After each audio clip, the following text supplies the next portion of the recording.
ئەگەر بەراوردێکی زۆر سادە و سەرپێیانە لە نێوان هەرێمی کوردستان لەگەڵ وڵاتانی تورکیا، ئێران، عێراق بکەین بۆمان دەردەکەوێت هەرێمی کوردستان لەگەڵ ئەوەی دەوڵەتیش نییە، بەڵام لە ڕووی سەقامگیری، لە ڕووی ئاسایش، تەنانەت لە ڕووی دێموکراسیشەوە زۆر لەو وڵاتانە پێشکەوتوتر و باڵاترە و ئاساییە ژیان لە ناو هەرێمی کوردستاندا. بەڵام بەداخەوە ماوەیەکە نەک ماوەیەکە زۆر دەمێکیشە هەم تورکیا هەم ئێران بە بەردەوامی تۆپبارانی هەرێمی کوردستان دەکەن بە بیانووی زۆر زۆر جیاواز و بێ بنەماوە لە کاتێکدایە کە وڵاتەکانی خۆیان هیچ جۆرە سەقامگیریەکیشی تێدا نیە، بەڵام جۆرێکە لە شەرفرۆشتن با هەرێمی کوردستان کە بەشێکە لە عێراق لەسەر ئەم بابەتەش خۆی بێدەنگ کردووە، وەکو ئەوەی مێشیش میوانی نەبێ بە هیچ جۆرێک باسی سەرکۆنەکردنی ئەو وڵاتانە ناکە. بۆ قسەکردنی زیاتر لەسەر ئەم بابەتە کە داخۆ ئەم هێرشانەی سەر هەرمی کوردستان بە چۆ دەگاوە چۆن ڕێ لێ بگیرێ، عێراق بۆچی لەسەری بەدەنگ نایە،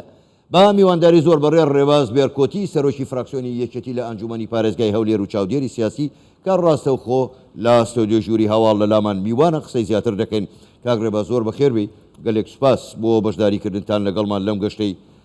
ژووری هەواڵی کوردستان 24 بە خۆدا ئاگاداری بە بەردەوامی تۆپباران و موشکباران و درۆنبارانی هەرێمی کوردستان دەکرێت. خوێندنەوەتان بۆ ئەو هێرش و پەلامارانە چییە؟ ئەمە بە بڕوای ئێوە بەشێک نییە لە پیلانێکی ناوچەیی گەورەتر کە عێراق، تورکیا، ئێران هەرسێکیان تیایدا بەشدارن دژی هەرێمی کوردستان و خواستی گەلی کوردستان؟ زۆر سپاس کاک حاکم فەرهاد. بابەتەکە بابەتێکی هەستیار و گرنگ و هەنووکەی ئەمڕۆیە و ئەگەر هەڵسەنگاندنێک بکەین بۆ ئەم دۆخەی کە دەگوزەرێ لە هەڵومەرجی دەرەچیەوە، ئینجا بۆ هەڵومەرجی ناوخۆییەوە، ئینجا بۆ هەڵومەرجی ڕەبتی هەرێمی کوردستان و عێراق و هەروەها کۆمەلگای نێودەوڵەتی تەسنیفەکە بەم شێوەیە بێ. جمهوریەتی ئیسلامی ئێران، جمهوریەتی تورکیا دوو دەوڵەتی گرنگ و خاوەن سەرمایەکی گەورەی مرۆیی، ئابووری، سەربازی، تەکنۆلۆجی گەورەن. ئێمە وەکو هەرێمی کوردستان بەم پێوەرانەی کە هەیە ناتوانین خۆمان بەوان مقارنە بکەین، بەڵام ئەمە لە هەرێمی کوردستانە هەرێمێکین لە پێکەوە ژیانی ئاشتیانە لە نەتیجەی 6 ساڵی ڕابردووی خەبات و تێکۆشانی گەلی کورد قوربانیدان ئەزمونێک کاتۆتەکایەوە کە لە سەرتاک بە تاچی ئەم هەرێمە پێویستە بە هەموو توانایەک بە نەهجی پارێزگاریکردن، بە نەهجی ئەوەی کە ئێمە شکۆمەندی ئەو هەرێمە و ئەو وڵاتە بپارێزرێ، ئەرکو توانم برێم واجبی هەموو لایەکە، هەموو کیانە سیاسیەکان و هەر تاچێکی هاوڵاتیان و نیشتیمانیەوە. باش ئێمە لە بەرامبەرەوەدا لەم هەڵسەنگاندنەی کە ئەوان لە ڕووی تەکنۆلۆجیا و سەربازی و قودرەی بەشەری و ئابووری گەورە نەبووینە هیچ جۆرە هەڕەشەیەک بۆ ئەمان. بالعکس هەرێمی کوردستان بۆتە نەواتی ئەوەی کە ئێمە لەگەر ئاشتی و پێکەوە ژیانین و ئەو حزبە محارزانەی ئەو وڵاتانەش کە لە هەرێمی کوردستانن، استراتیژ و بەرنامەی هەرێمی کوردستان، قیادەی سیاسی کوردستان ئەوە بووە کە کێشەکان بە ئاشتی چارەسەر بکرێت، بەڵام ڕەنگە ئەوە لە واقعدا ئەوان ئەو دوولایە هەزم نەکەن. باش ئەمە لە هەڵومەرجە دەرەچیەکە. لە هەڵومەرجە ناوخۆییەکە پێویستە هەرێمی کوردستان لە ڕابردووش ئێمە جەنابش وەکو پێشمەرگەیەکی کوردستان ئێمە چیمان هەبوو؟ ئێمە ئیرادەمان هەبوو، معنەویاتێکی بەرزمان هەبوو، ساحەبی قەزیەیەک بووین، باوەڕمان بە قەزیەی خۆمان بوو، مافمان خوراو بوو، بەرگریمان لە مافی خۆمانە کرد، بەرگریمان لە بوون و ئەرکە نیشتیمانی و نەتەوەیەکانمان دەکرد. ئێمە ئەمڕۆ لە هەرێمی کوردستان من ئەم یەک بوون و ئەمەیە نابینم. بۆیە باشترین شت ئەوەیە ئێمە لە هەڵومەرجی ناوخۆیی بە ئیرادەیەکی یەکگرتووەوە بەرامبەر هەموو ئەو کەسانە وەستینەوە کە دەستێژی دەکەنە سەر هەرێمی کوردستان و ئاسایش و ئیستیقراری هەرێمی کوردستان تێک دەدەن. بۆ مەسەلەی عێراق خاڵی سێەم،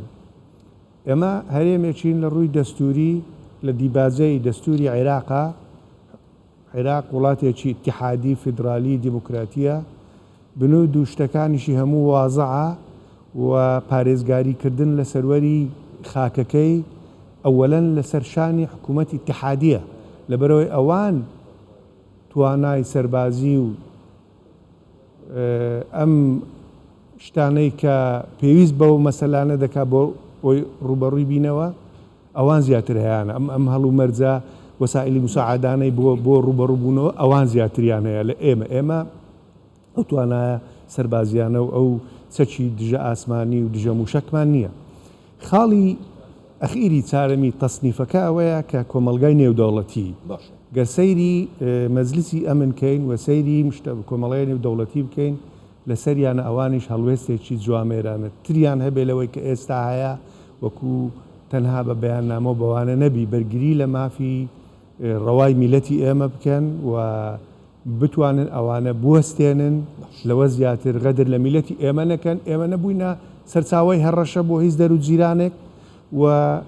حتا بۆ ئەم حیزبە کوردستانیانەی پارچەکانی باکوور و ڕۆژهەڵاتیش دەتوانم برێم قسەی هەرێمی کوردستان قسەی قیادەی سیاسی کوردستان هەر ئەوە بۆ ئەوان کێشەکانیان بە ئاشتی چارەسەر بکەن و نەبنە هەڕەشە و ئێستاش ئەم مزاهرات و تەنگەژانەی کە لە ئێران هەیە حکوومەتی هەرێمی کوردستان هەر خەلەلێک هەر شتێک ڕوویدا بێ لەوانە بەریە حکوومەتی هەرێمی کوردستان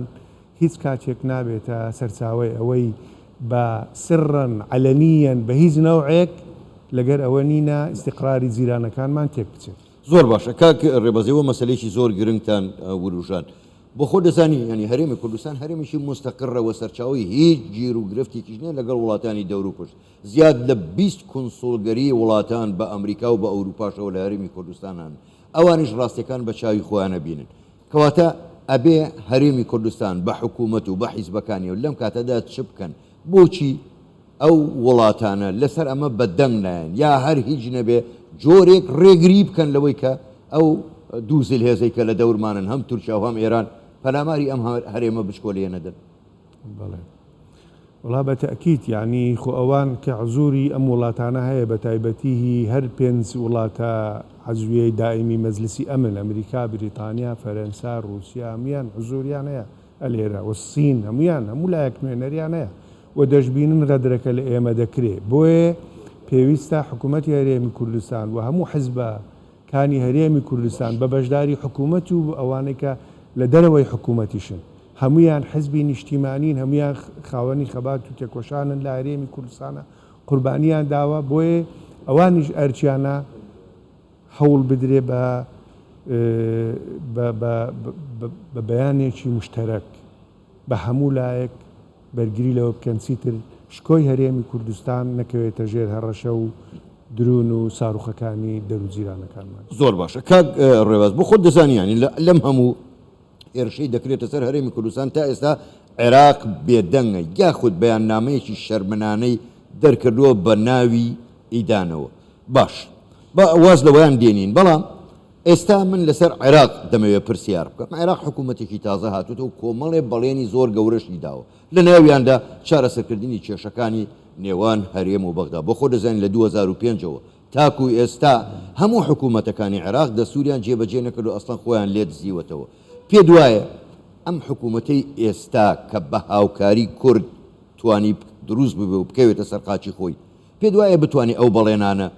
جێبەجێ بکات بۆ هەرێمی کوردستان یاخود ئەمیش وەکووانەی پێشوو یاری بەکات دەکات و دوایش کورد هیچی دەست ناکەوێت. بەڵێ کورد بەو نوێنەرایەتەی کە هەیە سەرۆکۆمار فراکسیۆنە کوردیەکان لە پەرلەمانی عێراقال وەزیرە بەڕێزەکان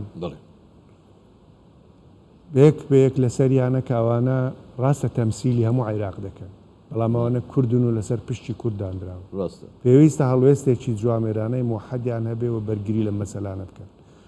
بەڕێز جەنابی وەزیری دەرەوە کە کووردە یەکێک لەو لینکانەی کە هەیەی لەگەر حکوومەتەکانی دنیا لەگەر نەزیرەکانی خۆی لەگەر پۆستە هاوشێوەکانی وەزیرانی دەرەوە ئەبێت جهودی خۆی سەرف بکە. جەنابی بەڕێز سەرۆکۆمار